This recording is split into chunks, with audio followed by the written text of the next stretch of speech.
Hey everybody, so in this video what we're going to do is we're going to talk about how to take your branching projects and put them into the Wwise framework.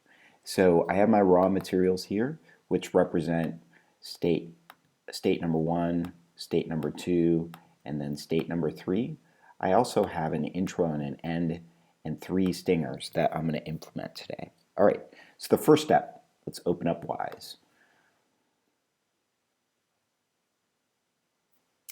We have Wwise open. It's going to ask us, do you want to create a new project or do you want to open an old one? I'm going to create a new project and I'm going to call it Michael Sweet Branching Project. And I'll put it on my desktop.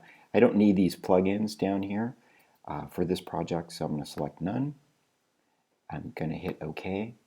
And what that basically is going to do is it's going to build a folder on my desktop, and inside that folder you can see that adds a ton of new folders for all the different types of Wwise events that might be in my project, and that's great. So now I go back to Wwise. It's asking me for a license. Now if I'm doing a game that has under 200 assets in it, then I don't need a license. But if I'm doing a game that needs more than 200 assets, then I'd have to get a license directly from Wwise. So I'm going to close that because it's just an educational thing. So a couple things important to note: layouts menu, interactive music. Most every time we enter as a composer into Wwise, we're going to go to layouts, interactive music. So layouts, interactive music. Then you're going to want to go to the audio tab, and we're going to work within the interactive music hierarchy. That's where we're going to put all our music. So I can go out here and drag in everything that I need. So I'm going to go ahead and drag in the intro first. Basically, I'm going to drag everything in one at a time. And it asks me what I want to do. I'm going to create music segments out of everything that I have. So actually, I'm going to open this up. So that's my music segment, even though it says loop intro. That's my track for it. So this is my segment, then my track, and then my WAV file sits on it itself, sits within the track. So that's my intro.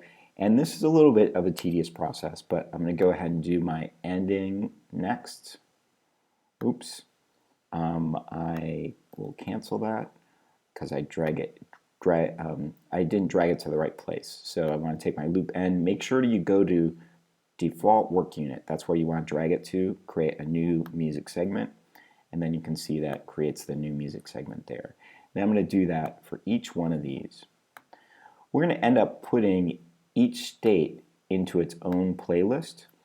You could technically use subtracks if you wanted, but the only way that would work is if each segment itself had the exact same length and the same tempo and the same meter.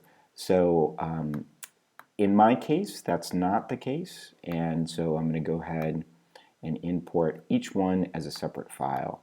So then we have 2A, 2B, and lastly 2C.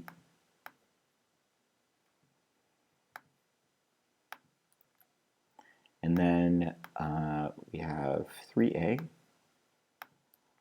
3B, and 3C.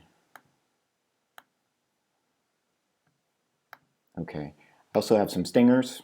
I'm going to do them as well. So I'll put in stinger A, or stinger 1 rather, stinger 2, and stinger 3. Okay, cool. Now we've set up our project. We have all our segments ready to go.